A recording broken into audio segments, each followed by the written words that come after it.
Alhamdulillahirrabbilalamin, pada siang hari ini kita berkumpul di sini dalam rangka penyampaian dari CGP tentang diseminasi berbagi pemahaman dan pengalaman tentang budaya positif.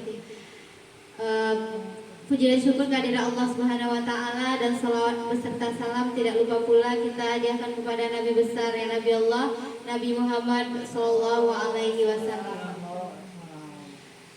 Untuk memulai kegiatan kita pada siang hari ini, marilah kita sama-sama mengucapkan basmalah. Bismillahirrahmanirrahim. Untuk pertama, marilah kita dengarkan pengarahan dan sambutan dari Ibu Kepala SMP 3 Sungai Rubai yang akan disampaikan oleh Ibu Yenita Anwar SPD MPD. Kepada Ibu Yenita Anwar disilakan. Terima kasih Ibu Nila. Assalamualaikum warahmatullahi wabarakatuh. Waalaikumsalam warahmatullahi wabarakatuh. Puji syukur kita kirimkan kehadiran Allah Subhanahu wa taala yang mana berkat limpahan rahmat dan karunia-Nya. Alhamdulillah kita masih diberi nikmat kesehatan oleh Allah sehingganya kita dapat hadir berkumpul bersama di ruang ini dalam rangka diseminasi berbagi pemahaman dan pengalaman tentang penerapan budaya positif dalam program Guru Penggerak oleh CGP hebat kita, Ibu Inggar Gus Renita SPD IGR. Salam beriring salam tidak lupa pula kita hadiahkan buat junjungan kita Nabi besar Muhammad sallallahu alaihi wasallam. Allahumma shalli ala sayyidina Muhammad wa ala ali sayyidina Muhammad. Yang terhormat Ibu Wakil Kepala Sekolah yang kami hormati, Bapak Ibu Majelis Guru beserta staf tata usaha, seterusnya yang teristimewa calon guru penggerak angkatan 9 kita, Ibu Inggar Gus Renita. Baik Bapak dan Ibu, hari ini adalah berbagi pemahaman atau praktik baik dari calon guru penggerak kita tentang pengalaman ya, budaya, bagaimana penerapan budaya positif di sekolah yang sudah diterapkan oleh CGP kita terkait dengan modul 1.4. Nah, di sini nanti Bu Inggar akan berbagi bagaimana ya penerapan budaya positif, lalu apa-apa saja yang termasuk ke dalam budaya positif. Nanti kita akan dipandu oleh Bu Inggar dan diberikan ilmu-ilmu yang sudah didapatkan dalam pembelajaran daring, juga dalam aksi-aksi nyatanya yang sudah dilaksanakan di modul 1.4. Dan harapan kami kegiatan ini menjadi masukan bagi kita, ya, pembelajaran juga bagi kita yang juga bisa nanti kita terapkan di sekolah kita, di lokal kita mengajar, dan semoga budaya positif ini bisa menjadi budaya di sekolah kita yang berdampak kepada perubahan karakter siswa kita yang berprofil pelajar Pancasila, sehingganya kita dapat memenuhi kebutuhan belajar siswa kita dalam penerapan implementasi kurikulum merdeka. Cuman itu yang dapat Ibu sampaikan. Semoga kegiatan ini dapat kita simak, kita ikuti dengan baik. Semoga lancar. Ibu sudahi. Wabillahi taufik wal hidayah. Assalamualaikum warahmatullahi wabarakatuh. Yakni diseminasi berbagi pemahaman dan pengalaman budaya positif oleh CGP kita Inggar Gus Renita SPDI GR. Kepada Ibu Inggar disilakan.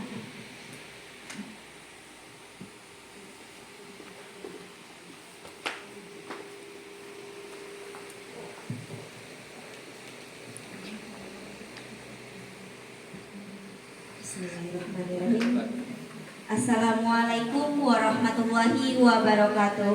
Waalaikumsalam warahmatullahi wabarakatuh. Alhamdulillahirrabbilalamin. Puji syukur kehadirat Allah Subhanahu wa taala yang masih memberikan kita kesempatan dan kesehatan pada siang yang cerah ini untuk bisa berkumpul dan menyaksikan saya dalam bentuk diseminasi atau berbagi pengalaman tentang budaya positif yang ada di sekolah nantinya. Selawat beriringan salam tak bosannya kita curahkan buat junjungan umat sedunia, yakninya Nabi besar Muhammad Sallallahu Alaihi Wasallam, dengan lantaran kata Allahumma sholli ala Sayyidina Muhammad wa ala ali Sayyidina Muhammad. Baiklah, yang terhormat Ibu Kepala Sekolah SMPN 3 Sungai Rumbai, yang sama-sama kita hormati Ibu Wakil Kepala Sekolah dan para majelis guru serta staf tata usaha UPT SMPN 3 Sungai Rumbai. Baiklah, tanpa memperpanjang mukadimah, pada kesempatan kali ini izinkan saya berbagi pemahaman tentang budaya positif yang ada di sekolah yang telah saya dapatkan saat pembelajaran CGP. Nah, baiklah Bapak Ibu, di sini izinkan terlebih dahulu saya memperkenalkan diri. Bapak Ibu juga sudah tahu, saya adalah Inggar Gusrelita, calon guru penggerak angkatan 9 di Kabupaten Darmasraya, khususnya di UPT SMPN 3 Sungai Rumbai. Nah, pada budaya positif, materi nanti yang akan saya paparkan, yang pertama itu adalah disiplin positif dan nilai-nilai kebajikan universal. Yang kedua, teori motivasi, penghargaan dan hukuman serta restitusi. Yang ketiga adalah keyakinan kelas. Yang keempat, kebutuhan dasar manusia. Yang kelima, posisi kontrol. Dan yang keenam adalah segitiga restitusi. Sebelum kita masuk kepada disiplin positif, ada pembelajaran dengan paradigma baru, di mana pembelajaran dengan paradigma baru ini dirancang berdasarkan prinsip pembelajaran berdiferensiasi, sehingga setiap siswa belajar sesuai dengan kebutuhan dari tahap perkembangannya untuk mewujudkan profil pelajar Pancasila. Artinya paradigma yang baru ini itu adalah pembelajaran yang berpusat kepada siswa. Artinya kita seorang guru harus mampu menyesuaikan kemampuan kuadrat alam dari kuadrat zamannya siswa. Nah, pembelajaran itu sesuai dengan profil pelajar Pancasila. Masih ingat Bapak Ibu tentang profil pelajar Pancasila ada 6 dimensi? Dimensi yang pertama itu tentang beriman dan bertakwa kepada Tuhan Yang Maha Esa dan berakhlak mulia. Yang kedua, berkebinekaan global. Yang ketiga adalah gotong royong. Yang keempat adalah kreatif. Yang kelima bernalar kritis. Dan yang keenam mandiri. Nah, jika pembelajaran nantinya berpusat kepada siswa, insya Allah profil pelajar Pancasila yang kita harapkan akan terwujud dengan baik. Artinya pembelajaran yang berpusat kepada siswa tadi, kita mengikuti kemauan siswa itu seperti apa, sesuai dengan kebutuhan alam dan kebutuhan zamannya. Jadi Bapak Ibu, ketika kita sudah sesuai dengan kebutuhan siswa, maka profil pelajar Pancasila akan tercapai dengan baik. Nah, setelah itu disiplin positif. Disiplin positif itu adalah suatu pendekatan untuk menerapkan disiplin dari dalam diri tanpa hukuman dan hadiah.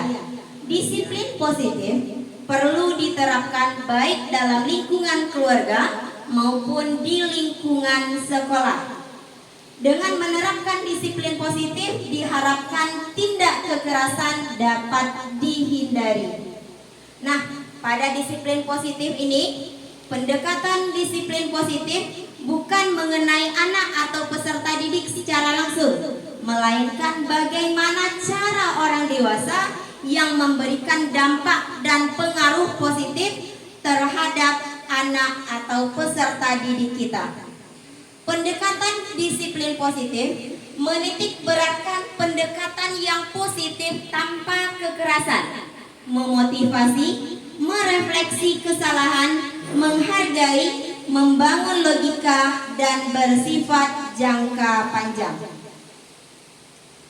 Tujuan mulia dari penerapan disiplin positif adalah agar terbentuknya murid-murid yang berkarakter, berdisiplin, santun, jujur, peduli, bertanggung jawab, dan merupakan pembelajar sepanjang hayat sesuai dengan standar lulusan yang kita harapkan.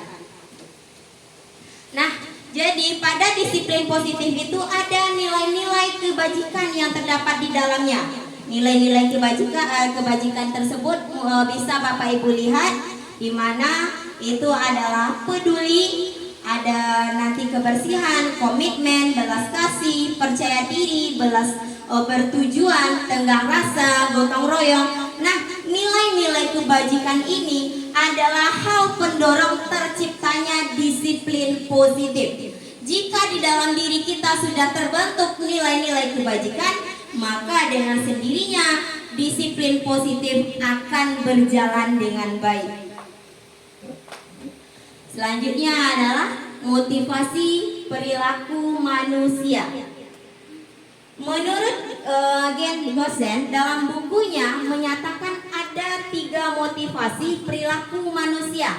Yang pertama adalah untuk menghindari ketidaknyamanan atau hukuman. Yang kedua adalah untuk mendapatkan imbalan atau penghargaan dari orang lain. Yang ketiga adalah untuk menjaga orang yang mereka inginkan dan menghargai diri sendiri dengan nilai-nilai yang mereka percaya. Nah, yang pertama kita masuk terlebih dahulu motivasi perilaku manusia tadi. Yang pertama adalah untuk menghindari ketidaknyamanan atau hukuman. Ini adalah tingkat terendah dari motivasi perilaku manusia. Biasanya orang yang memotivasi perilakunya untuk menghindari hukuman atau ketidaknyamanan akan bertanya, apa yang terjadi apabila saya tidak melakukannya? Sebenarnya mereka sedang menghindari permasalahan yang mungkin muncul dan berpengaruh pada mereka secara fisik, psikologis, maupun tidak terpenuhinya kebutuhan mereka bila mereka tidak melakukan tindakan tersebut. Motivasi ini adalah bersifat eksternal atau bersifat dari luar dirinya.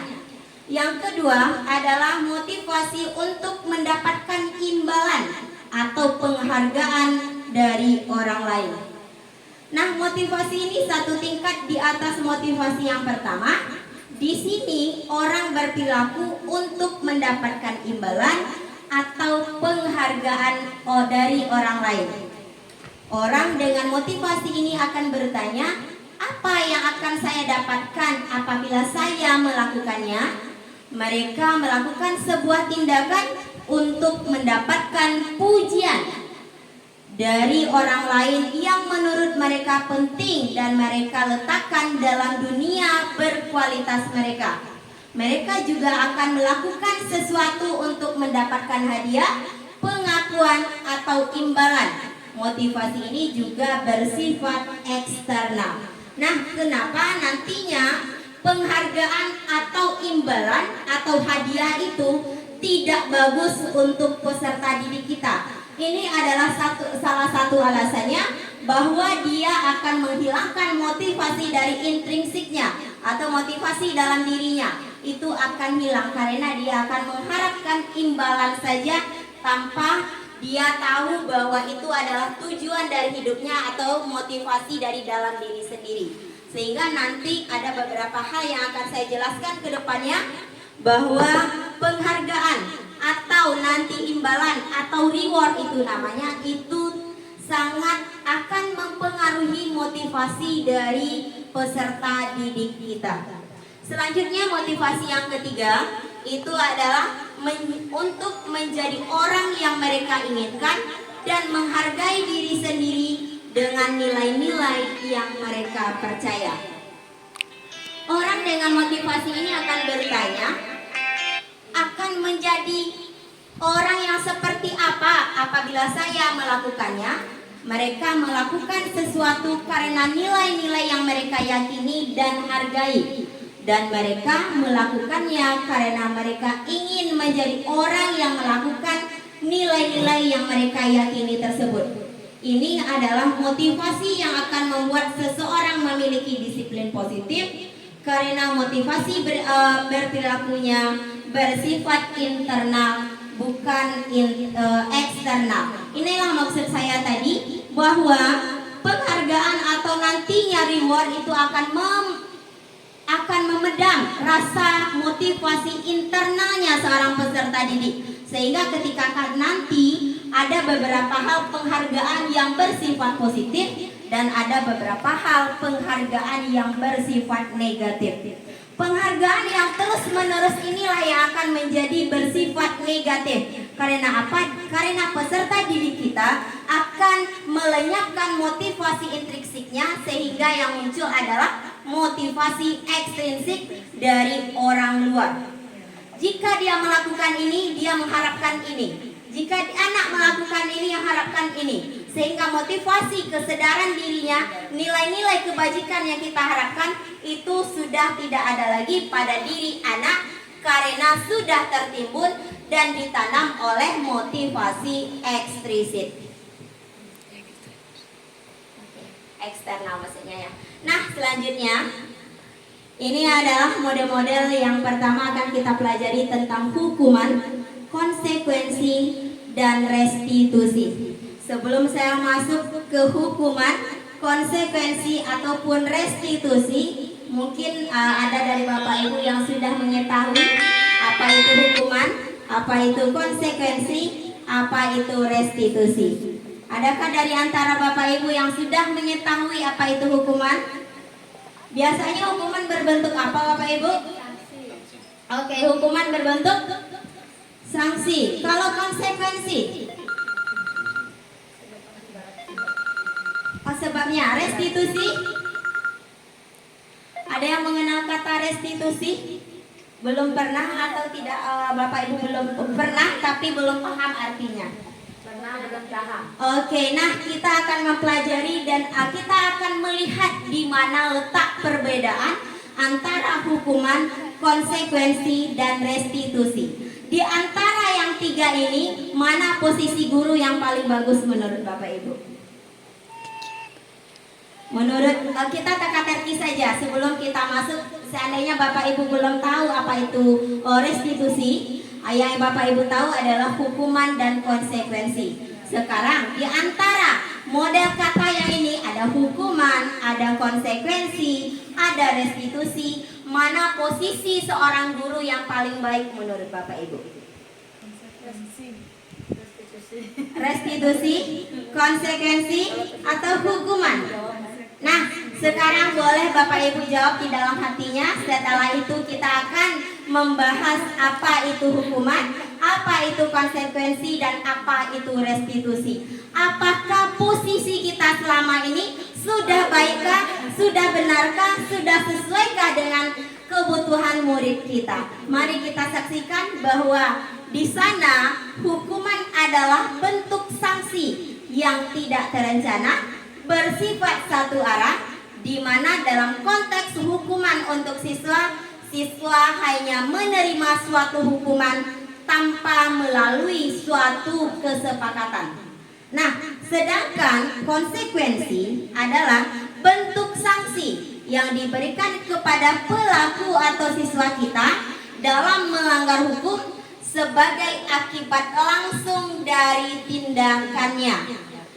Dan restitusi adalah proses menciptakan kondisi bagi murid untuk memperbaiki kesalahan mereka, sehingga mereka bisa kembali pada kelompok mereka dengan karakter yang lebih kuat. Dari penjelasan saya tadi, apakah Bapak Ibu sudah paham perbedaan antara hukuman, konsekuensi, dan restitusi?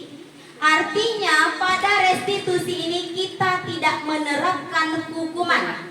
Yang kita terapkan adalah nilai-nilai kebajikan yang ada pada anak kita, sehingga dia menyadari kesalahannya dan mau berbuat perubahan ke arah yang lebih baik.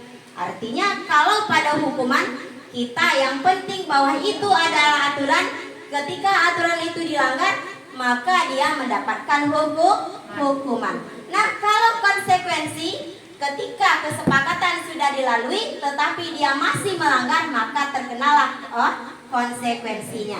Sedangkan restitusi, setelah kita melakukan kesepakatan tapi masih ada yang melakukan kesalahan, kita melalui yang namanya restitusi, di mana kondisi seorang guru mengembalikan posisi peserta didik ke asalnya. Dia menyadari kesalahannya, setelah itu dia dapat merubah ke arah yang lebih baik. Bisa dipahami Bapak Ibu? Nah, sekarang kenapa tadi hukuman? Kalau hukuman identitasnya adalah gagal.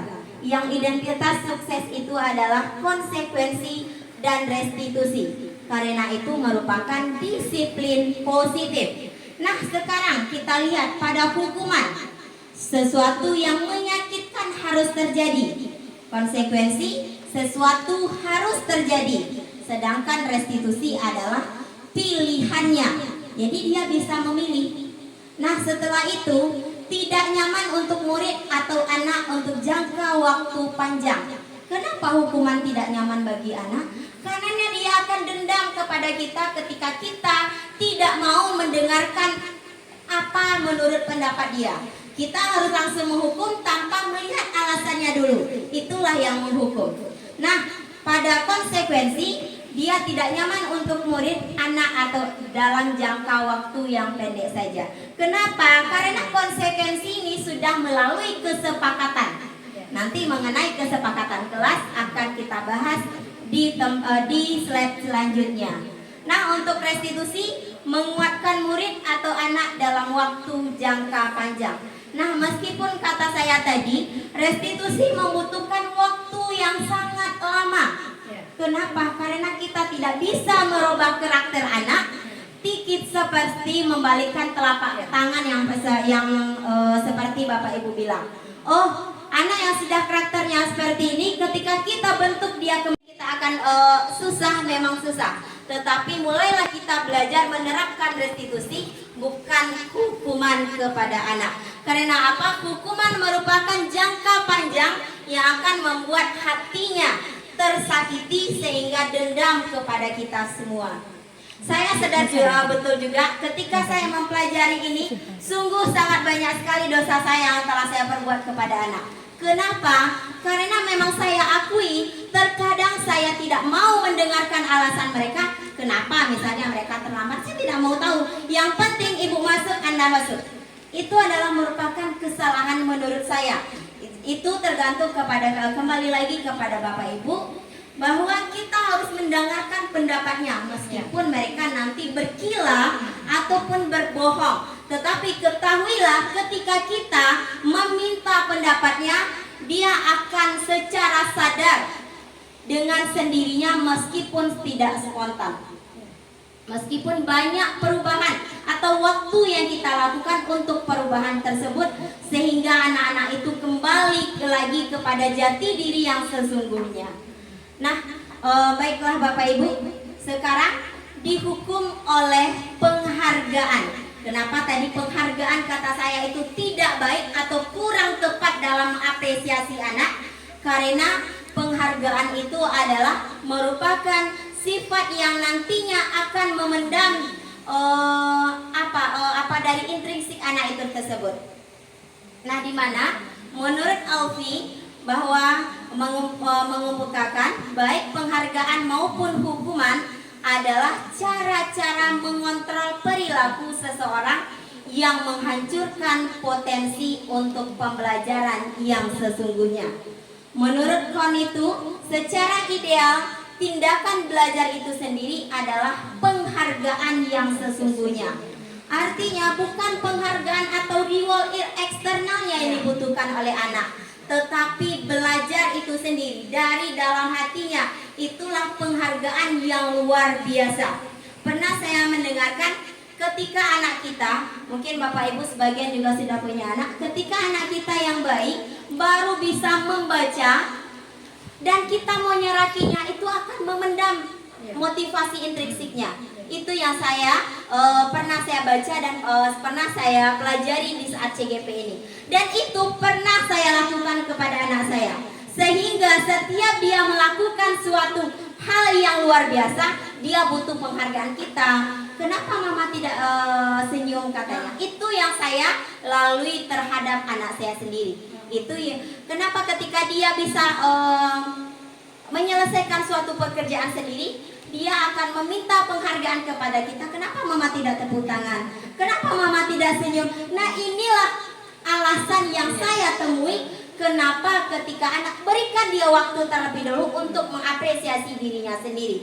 Jadi jangan kita langsung memberikan penghargaan. Oh ya, biasanya ya ilmu yang kita atau pengetahuan yang kita dapatkan bahwa anak kecil itu butuh penghargaan. Ya, benar sekali, anak kecil butuh penghargaan. Tetapi yang dibutuhkan terlebih dahulu adalah penghargaan dirinya sendiri. Jadi berikan dia waktu untuk menghargai dirinya. Setelah itu baru kita hargai dia dengan bentuk-bentuk penghargaan lainnya. Nah, itu mungkin pengalaman saya saja, Bapak Ibu, berbagi sedikit pengalaman tentang anak saya. Sampai saat ini ketika dia melakukan sesuatu, pasti dia meminta, kenapa mama tidak senyum? Kenapa mama tidak memberikan tepuk tangan? Kenapa mama tidak ini? Nah, itulah mungkin dari kecil salah satu penyebabnya. Ketika dia melakukan ini, saya langsung memberikan rewardnya, tepuk tangan atau apa. Jadi untuk kedepannya, mulailah kita bahwa biarkan dia mengapresiasikan diri sendiri, biarkan dia mendapatkan penghargaan dari dirinya sendiri. Mungkin ini akan berbeda pendapat dari orang lain. Nah, ini adalah pendapat dari yang saya dapatkan dari beberapa bacaan dan dinyatakan dengan dunia nyata yang saya lalui sendiri. Mungkin seperti itu ya Bapak Ibu. Nah, pengaruh dari penghargaan itu sendiri, kita lihat ada jangka panjang dan ada jangka pendeknya. Untuk jangka panjang itu adalah penghargaan efektif jika kita menginginkan seseorang melakukan sesuatu yang kita inginkan dalam jangka waktu pendek. Nah, jika kita menggunakan penghargaan lagi dan lagi, maka orang tersebut akan bergantung pada penghargaan yang kita berikan, serta kehilangan motivasi di dalam dirinya. Inilah yang saya sebutkan tadi, bahwa ini akan berefek. Meskipun awalnya adalah merupakan jangka panjang, tetapi ketika itu terus menerus, maka dia akan menjadi jangka panjang. Nah, kenapa pada kurikulum Merdeka, bahwa kurikulum yang sekarang kita laksanakan tidak adanya juara 1, juara 2, juara 3, karena pendapat para ahli inilah yang dia angkat, bahwa pada kurikulum Merdeka lagi tidak terdapatnya peringkat kelas yang diperoleh oleh peserta didik kita. Inilah beberapa alasan karena penghargaan peringkat kelas itu akan memotivasi. Misalnya ketika anak kita yang biasanya juara 1, setelah itu dia mendapatkan juara 2, dia akan merasa down. Kenapa? Dia akan ditekan dari segi keluarga, akan ditekan dari segi ke teman-temannya, apalagi ditekan oleh wali kelas dan para guru. Itu buktikanlah ketika anak kita, peserta didik kita dari juara 1 atau dari peringkat sebelumnya menurun, dia akan menangis. Kenapa? Salah satu itu adalah ketakutan. Ketakutan akan keluarga, ketakutan akan temannya, dan ketakutan oleh dunia di sekolah. Itulah salah satu alasan bahwa penghargaan itu akan memendam motivasi di dalam diri peserta didik kita. Nah, bentuk-bentuk penghargaan ini, kenapa penghargaan itu tidak relevan? Yang pertama adalah penghargaan itu bersifat tidak efektif. Selanjutnya, penghargaan itu merusak hubungan. Seperti yang saya sebutkan tadi, yang awalnya dia berteman akrab nih, juara 1, juara 2, karena yang satunya bisa meraih peringkat yang lebih tinggi, akhirnya mereka berpecah belah. Itu salah satu penghargaan itu bisa merusak hubungan, atau bisa merusak hubungan antara anak dan orang tua. Kenapa? Karena biasanya apalagi orang tua yang antusias anaknya ingin mendapatkan juara kelas, ketika anaknya tidak mendapatkan juara kelas, maka akan merusak hubungannya, akan merusak mental dari anak itu tersendiri. Nah, selanjutnya adalah penghargaan mengurangi ketepatan. Selanjutnya adalah penghargaan menurunkan kualitas, mematikan kreativitas, menghukum dan merusak motivasi dalam diri atau intrinsik. Ini adalah alasan kenapa penghargaan itu sekarang dalam dunia pendidikan tidak dilakukan secara terus-menerus. Karena apa yang saya katakan tadi, penghargaan ini ada dua bersifat, ada dua sifatnya. Yang pertama adalah bersifat baik atau positif, dan penghargaan yang bersifat negatif. Selanjutnya, ketika tadi Bapak Ibu sudah saya paparkan tentang penghargaan, selanjutnya kita akan masuk kepada keyakinan kelas. Sebelum kita lanjut, apa kita butuh ice breaking dulu? Mau ice breakingnya seperti apa Bapak Ibu? Atau Bapak Ibu ada yang punya ice breaking? Ada yang punya ice breaking? Itu satu, nol itu satu, satu itu nol, maka 8 berapa? Dua. Oke, dua, kita sekali. Sekarang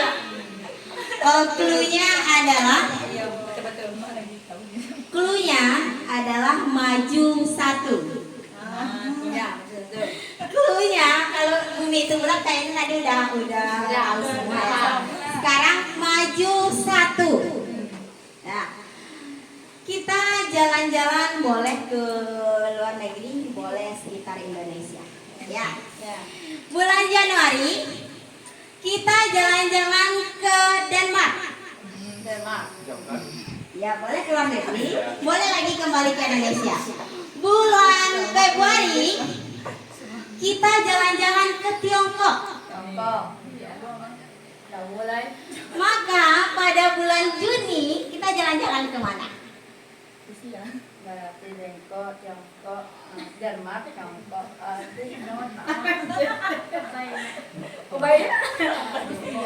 Salah?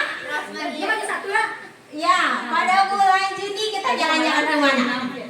Salah? Oh iya, Ibu benar.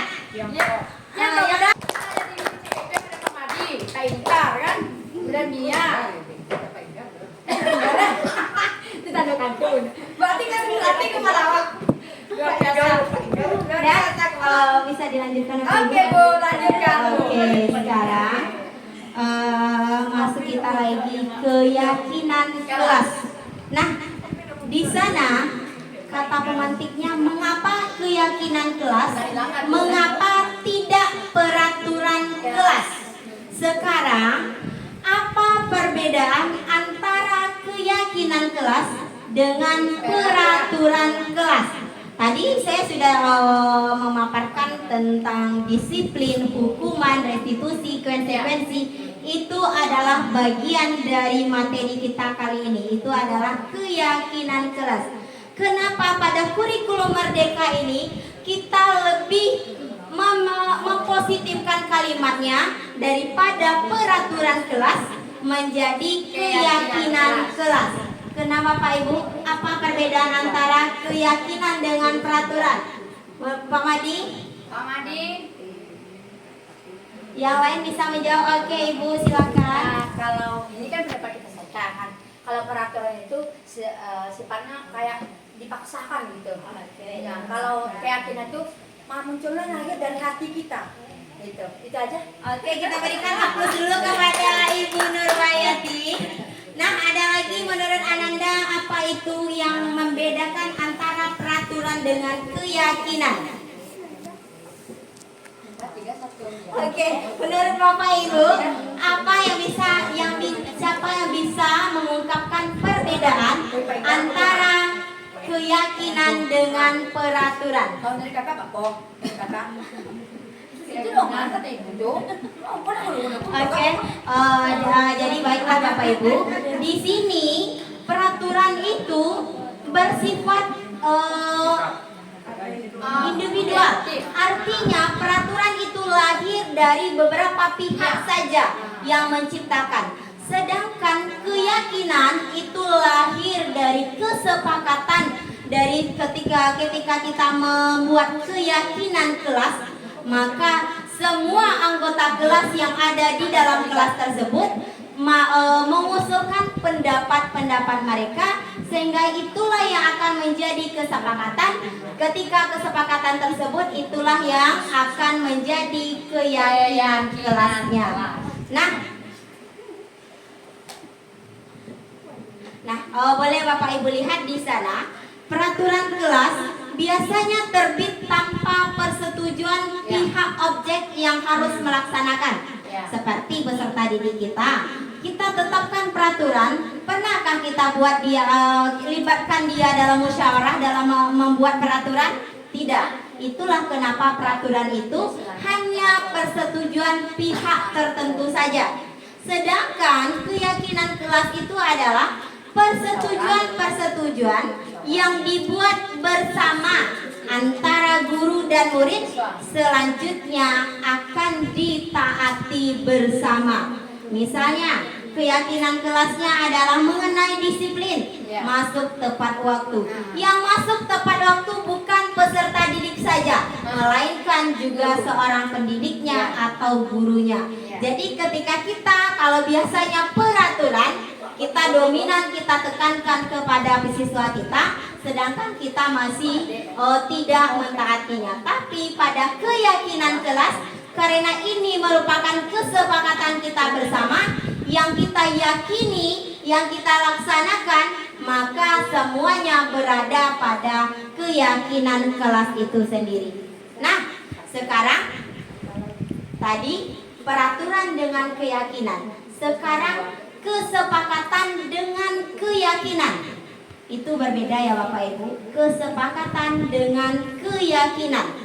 Kalau kesepakatan itu merupakan suatu yang disepakati guru dan murid di dalam lingkungan kelas atau sekolah. Jadi kesepakatan dengan kelas itu adalah sesuatu yang disepakati. Sedangkan keyakinan kelas adalah kesepakatan yang kita sepakati tadi, kita laksanakan sehingga terwujudlah keyakinan kelas. Jadi berbeda. Kalau berbuat itu satu, kesepakatan kelas. Satu, masuk tepat waktu. Dua, tidak boleh tidur saat. Jadi, kesepakatan atau keyakinan kelas ini meski menggunakan kata-kata positif yang saya sebutkan tadi, tidak boleh makan saat pembelajaran. Itu kata negatif atau positif? Negatif. Jadi usahakanlah pada keyakinan kelas itu kata-katanya kata-kata yang mengandung positif. Tidak ada kata larangan atau tidak di sana. Jadi ketika tidak boleh makan saat pembelajaran, boleh diganti dengan mengikuti pembelajaran dengan aktif dan serius. Boleh seperti itu. Jadi nanti terkandung di dalamnya makan kita sesuai dengan jam makannya, jam istirahatnya. Itulah salah satu bahwa keyakinan kelas itu dimulai dari kata-kata positif. Bukan sesuatu karena apa? Karena kita akan mewujudkan hal yang positif, maka kita mulai dari kata-kata yang positif. Tidak boleh terlambat.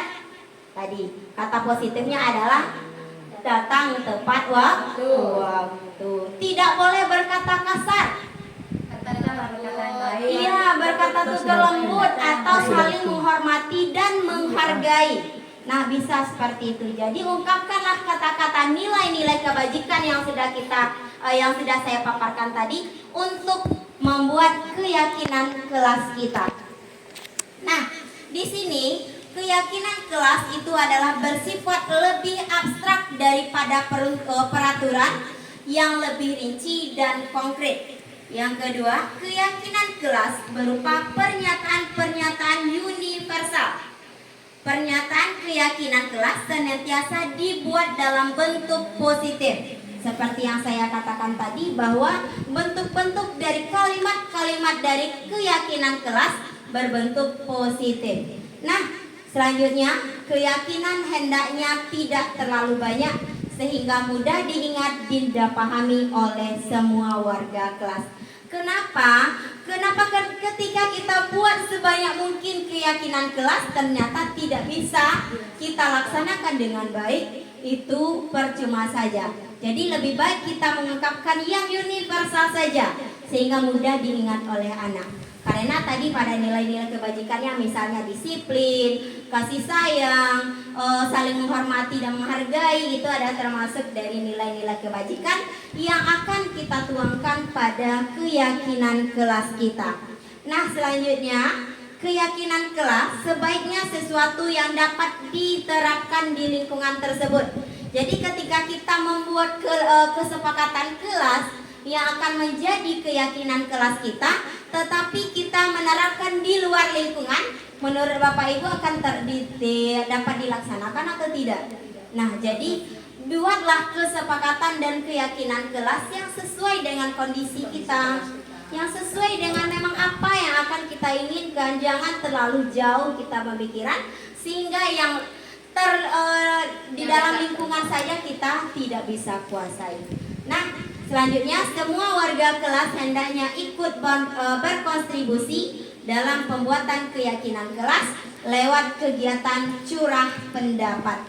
Jadi di mana di sini artinya bahwa pada pembuatan kesepakatan kelas yang nantinya menjadi keyakinan kelas kita, mintalah pendapat dari murid kita, mintalah hasil curhatannya selama ini seperti apa, ketika dia ditindas oleh teman-temannya, ketika dia sering dibully, ketika dia sering dicemooh oleh orang lain, mintalah pendapat-pendapatnya apa yang mereka inginkan sehingga nantinya kita bisa menerapkan pembelajaran yang berpihak kepada murid, sehingga nantilah terwujudlah peserta didik yang merdeka. Itulah salah satu kenapa keyakinan kelas ini perlu kita buat.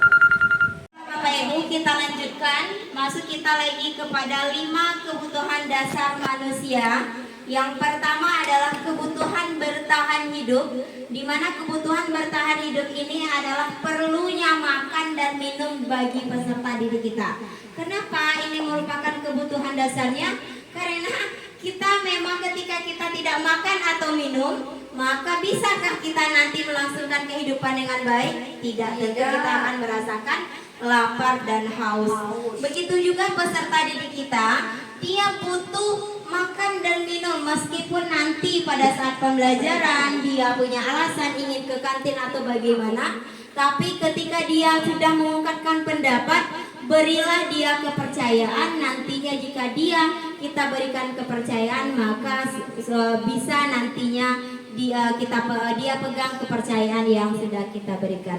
Nah, selanjutnya kebutuhan yang dimiliki oleh 5 kebutuhan dasar manusia yang juga merupakan kebutuhan dasar bagi peserta didik kita, itu adalah kebutuhan kasih sayang dan rasa diterima. Kenapa? Karena ketika kita pilih kasih, pasti peserta didik kita akan komplain. Pasti murid-murid kita akan komplain.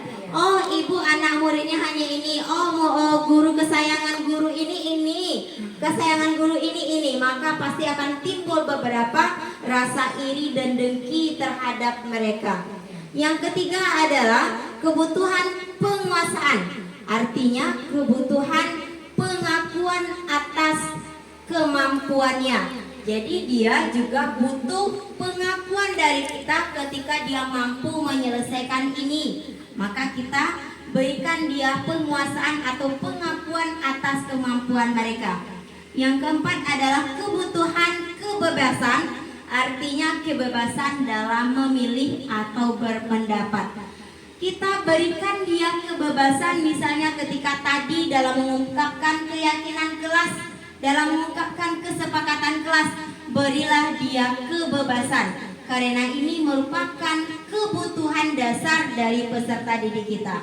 Yang keempat ada yang terakhir, yang kelima adalah kebutuhan kesenangan, di mana mereka butuh kesenangan, merasa senang.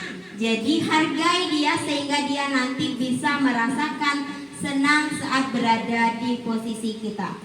Sekarang masuk kita pada 5 posisi kontrol seorang guru. Inilah yang perlu kita pahami, bahwa seorang guru ada 5 posisi kontrolnya. Boleh Bapak Ibu renungi di mana posisi kontrol kita pada saat ini. Posisi kontrol yang pertama itu adalah sebagai penghukum, yang kedua pembuat rasa bersalah, yang ketiga sebagai teman, yang keempat sebagai pemantau, dan yang terakhir sebagai manajer. Sebelum kita masuk pada apa itu posisi kontrol penghukum sampai manajer, boleh Bapak Ibu lihat terlebih dahulu. Bapak Ibu silakan Bapak Ibu pahami di mana letak posisi Ibu Bapak sekarang ini. Nah, pada posisi penghukum, di mana di sini seorang penghukum hanya bisa menggunakan hukuman fisik maupun verbal. Orang-orang yang menjalankan posisi penghukum ini senantiasa mengatakan bahwa sekolah memerlukan sistem atau alat yang dapat lebih menekan murid-murid dan lebih dalam lagi. Kalimat penghukum itu biasanya bersuara tinggi, bahasa tubuhnya mata melotot, jari menunjuk-nunjuk dan menghardik.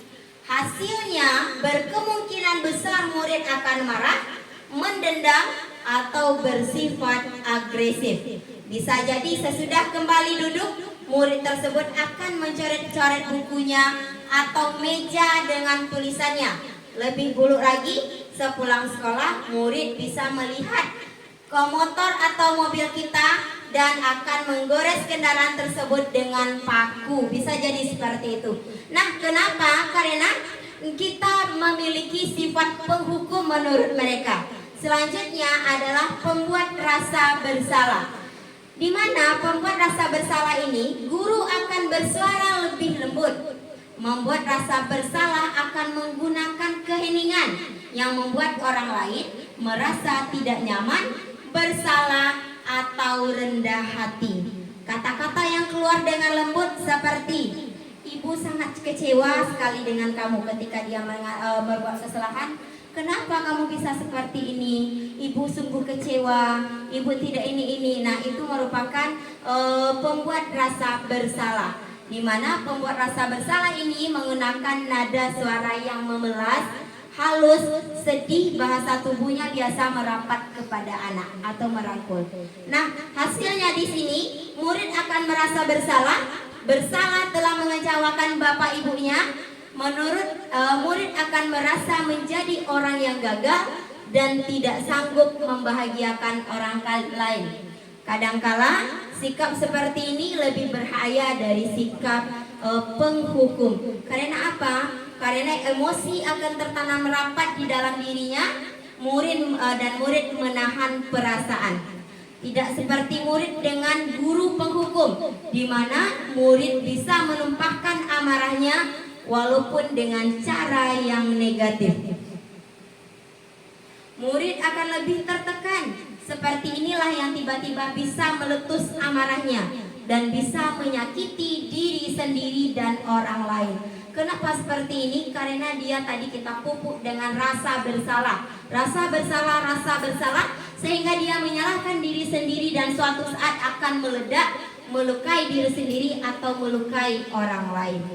Nah, selanjutnya adalah posisi teman, di mana posisi teman ini posisi guru tidak akan menyakiti murid, namun akan tetap berupaya mengontrol murid melalui persuasi.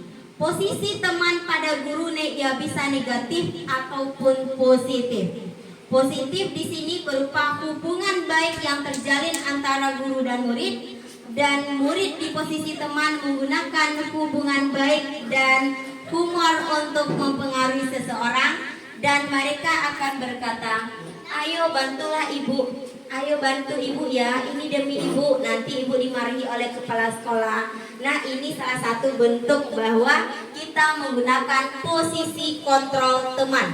Nah, di sini kata yang diungkapkan nada suaranya adalah ramah, akrab, bercanda, bahasa tubuh lebih merapat kepada murid, mata dan senyum itu mereka selalu menampilkan senyuman manis kepada peserta didik. Nah, hasil yang didapatkan, mereka akan akrab dengan guru, tetapi dampak negatifnya dia akan ketergantungan dengan kita. Segala sesuatu dia akan melibatkan kita, akan membuat kita bahwa kita seolah-olah penting.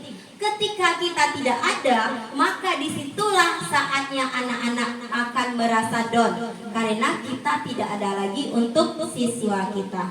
Nah, yang selanjutnya posisi kontrol pemantau, di mana di sini adalah seorang pemantau sangat mengandalkan perhitungan, catatan, dan data yang didapatkan sebagai bukti atas perilaku seseorang. Posisi ini akan menggunakan stiker, slip catatan, daftar cek. Posisi pemantau sendiri berawal dari teori stimulus respon, menunjukkan tanggung jawab guru dalam mengontrol murid. Nah, jadi yang sebagai pemantau ini biasanya yang membawa buku catatan, yang membawa buku kasus. Nah, sehingga dia memantau sesuai dengan peraturan-peraturan sekolah yang sudah kita tetapkan. Nada suaranya adalah nada ramah dan akrab serta bercanda. Bahasa tubuhnya merapat pada murid dan senyumnya juga senyum yang jenaka. Nah, di sini hasilnya murid akan senang dan akrab dengan guru. Ini termasuk dampak yang positif. Hanya saja bila yang negatifnya, murid juga cenderung kepada gurunya. Ini hampir sama dengan tadi kepada seorang teman, bahwa pada pemantau ini karena kita akan berdasarkan hal-hal yang sudah yang merupakan peraturan sekolah. Yang kelima adalah sebagai manajer. Posisi terakhir ini merupakan posisi paling terbaik. Kenapa? Pada posisi manajer kita mengembalikan, kita proses dengan baik, kita tinjau dengan baik, kita lihat permasalahannya. Setelah itu kita berikan dia pendapat, kita berikan dia waktu untuk berpendapat dan mencari tahu solusinya sendiri. Dimana nadanya di sini adalah tulus, bahasa tubuhnya tidak kaku dan mendekat kepada murid. Posisi manajer akan mengembalikan tanggung jawab pada murid. Kenapa? Karena tadi pada posisi manajer ini kita kembalikan kepada anak di mana letak kesalahannya dan bagaimana cara dia mencari solusi. Di sana dengan bimbingan guru tersebut. Nah, itulah 5 posisi kontrol. Selanjutnya adalah, nah, menurut Bapak Ibu, ketika kita sudah mempelajari 5 posisi kontrol tadi, di manakah letak yang biasa kita terapkan pada anak? Penghukumkah? Setelah itu apa lagi tadi Bapak Ibu? Membuat rasa bersalah. Yang ketiga, teman. Yang keempat, pemantau. Yang kelima adalah manajer. Berusahalah ketika kita berupaya, meskipun nanti akan susah, tetapi berupayalah supaya kita bisa menempatkan posisi kontrol kita pada posisi manajer. Nah, selanjutnya segi 3 restitusi. Segi 3 restitusi ini adalah untuk menyelesaikan masalah. Jadi beriringan dengan 5 posisi kontrol tadi terhadap manajer, yang manajer ini pasti akan menerapkan segi 3 restitusi. Kenapa? Pada segi 3 restitusi, tahapan pertama adalah menstabilkan identitas. Yang kedua, validasi tindakan yang salah. Yang ketiga, menanyakan keyakinan. Di mana pada menstabilkan identitas ini bisa misalnya pada persoalan perkelahian anak.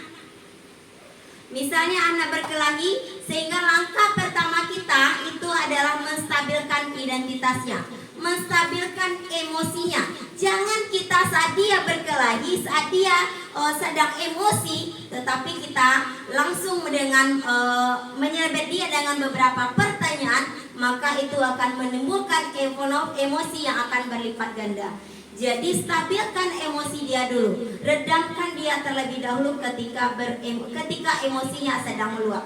Meskipun ini, kata saya, memang ini sulit, sangat sulit kita lakukan, tetapi ketika kita bersama-sama menerapkan segitiga restitusi dan menempatkan posisi kontrol kita kepada posisi yang manajer, insya Allah ketika bersama-sama maka akan kita bisa. Ibarat lidi, ketika satu yang hanya berjalan, mampukah satu lidi membersihkan halaman? Tidak.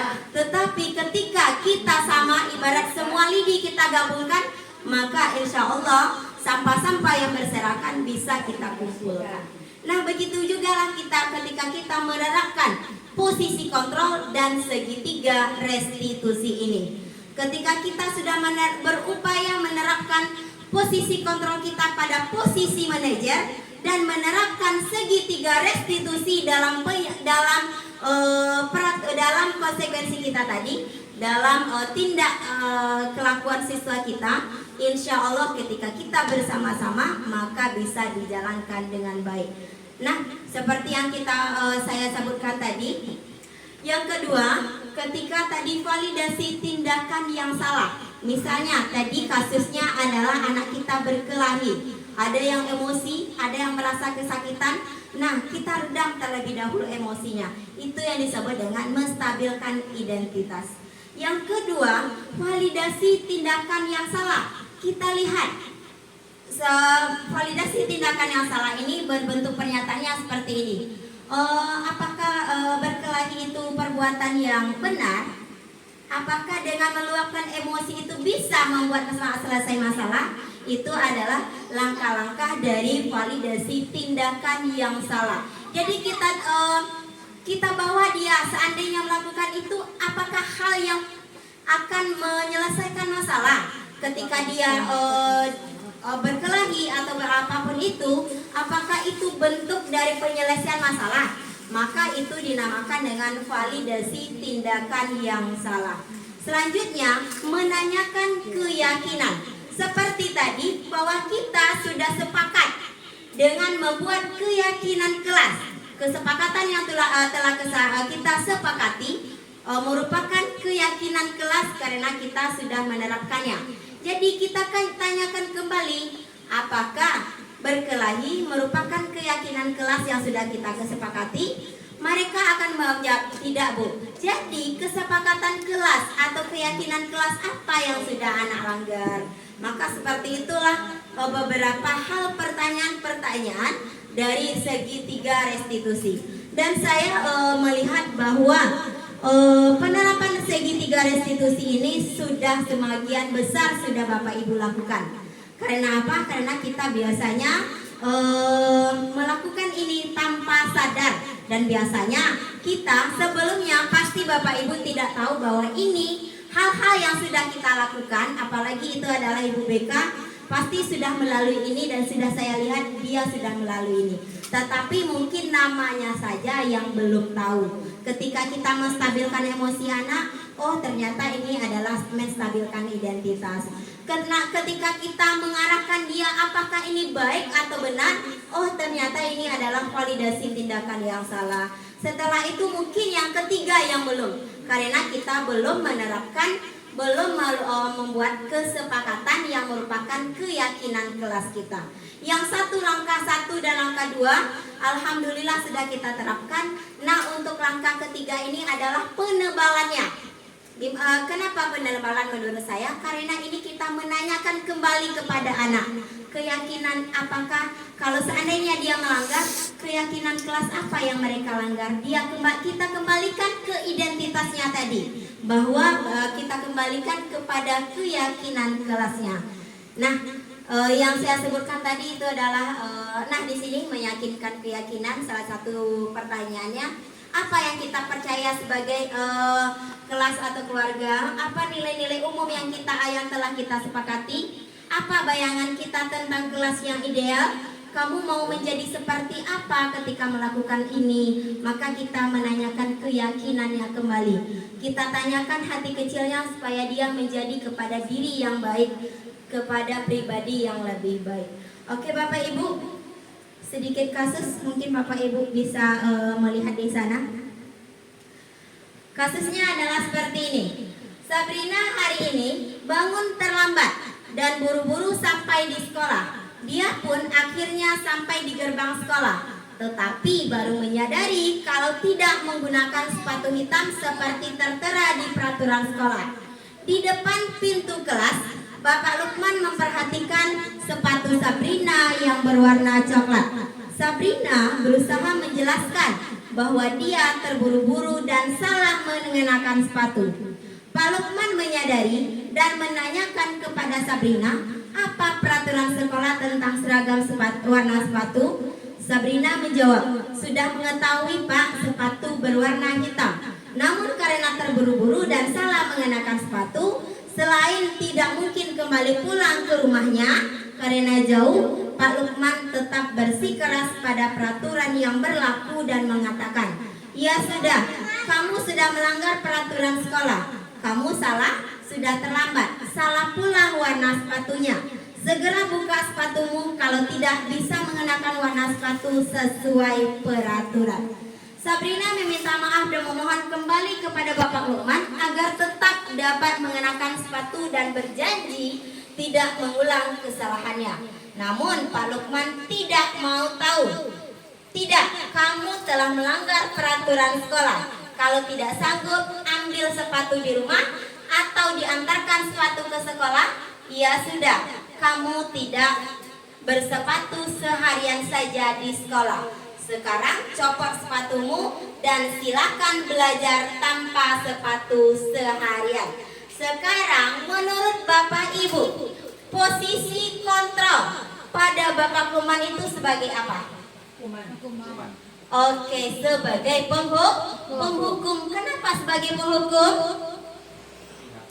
Karena dia tidak mau mendengarkan pendapat Sabrina. Walaupun Sabrina sudah mengungkapkan pendapatnya, sudah mengeluarkan, memang ini kenyataannya, tapi Pak Lukman mau tidak memahami? Tidak. Mau tidak Pak Lukman memberikan kesempatan kepada Sabrina? Tidak. Inilah salah satu ciri-ciri posisi kontrol yang penghukum. Nah, ini akan mengakibatkan apa nantinya? Sabrina dendam atau dongkol kepada Bapak Lukman. Nah, meskipun kita pernah menerapkan ini dan saya sendiri pernah melakukan itu, berusahalah ke depannya Bapak Ibu kita tidak berada di posisi penghukum. Karena posisi penghukum adalah posisi paling negatif yang ada pada guru. Posisi paling negatif yang seharusnya tidak kita terapkan. Nah, selanjutnya kasus kedua. Anto dan Dino sedang bermain bersama di lapangan basket. Dan tiba-tiba terlihat dalam sebuah pertengkaran adu mulut.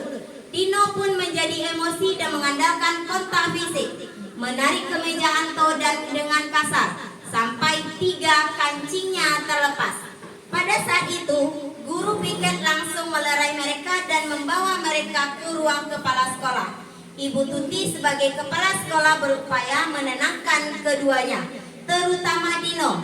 Dino, sepertinya kamu saat ini sedang marah sekali.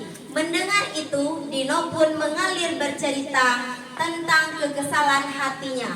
Ibu Suti pun melanjutkan bahwa membuat kesalahan adalah hal yang manusiawi dan bahwa mempertahankan diri adalah hal yang penting.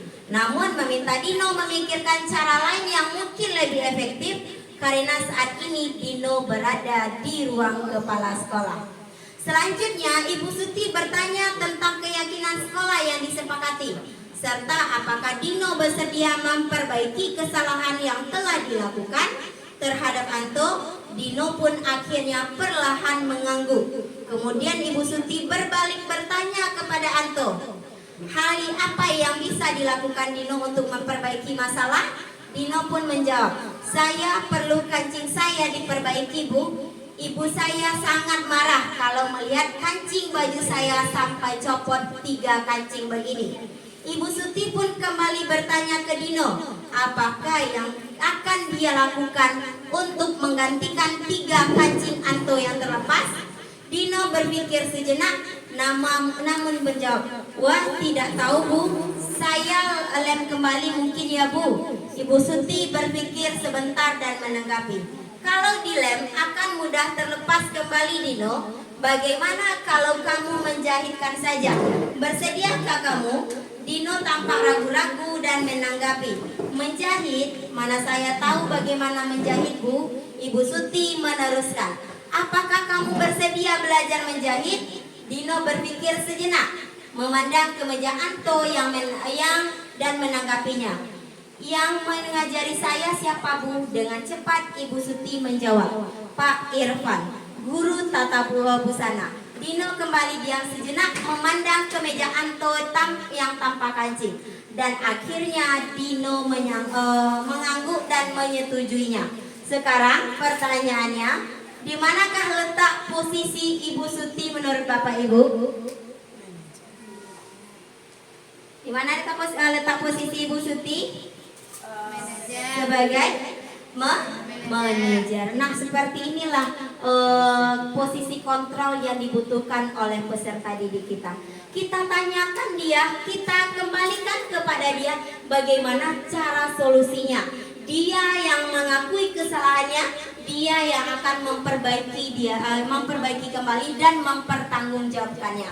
Itulah fungsi dari posisi kontrol yang manajer. Kalau tadi penghukum, tentu langsung kita hukum yang berbuat salah tadi. Nah, tetapi di sini Ibu Suti mengembalikan kepada mereka berdua interaksinya. Nah, di sini baik-baik Bapak Ibu, tibalah saatnya. Di sana sudah pada layar proyektor saja. Saya sudah mengucapkan terima kasih. Jadi mohon maaf sudah memakan waktu Bapak Ibu, sudah memakan waktu jam pulangnya dalam kegiatan saya ini dalam penyebaran pemahaman. Mohon maaf sekali dan saya ucapkan terima kasih banyak. Mudah-mudahan dengan pemahaman ini, dengan pemahaman yang sudah saya berikan ke Bapak-Bapak Ibu, setidaknya Bapak Ibu bisa mengetahui apalagi posisi kontrol dan segitiga restitusi. Setelah itu keyakinan kelas itu sangat berarti sekali bagi kita. Apalagi kita sekarang sudah pembelajaran yang berpihak kepada murid yang merdeka, bahwa bisa menerapkan hal-hal yang sudah saya paparkan tadi. Sekian dari saya, mohon maaf. Wabillahi taufiq wal hidayah. Wassalamualaikum warahmatullahi wabarakatuh. Waalaikumsalam.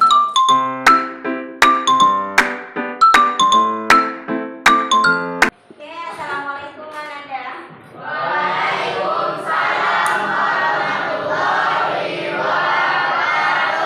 Selamat pagi. Oke, bagaimana kabar Ananda pada pagi hari ini? Oke,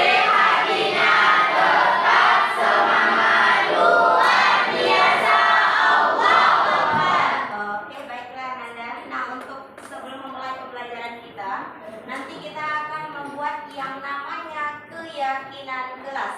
Nah, sedikit informasi yang akan Ibu sampaikan, bahwa keyakinan kelas ini itu berbeda dari peraturan kelas. Keyakinan kelas nanti akan Ananda dapatkan dari kesepakatan Ananda semua, dari pendapat-pendapat yang ingin Ananda lakukan agar terciptanya kelas yang nyaman dan pembelajaran yang baik. Nah, jadi silahkan Ananda mengungkapkan apa keinginannya, apa keinginan Ananda nanti agar pembelajaran dan kelas kita terasa lebih nyaman selama proses pembelajaran. Jadi, nah, untuk membuat keyakinan kelas, jadi ada beberapa kesepakatan yang boleh Ananda ungkapkan atau pendapat Ananda. Jadi pendapat-pendapat tersebut boleh Ananda tulis pada sticky note ini.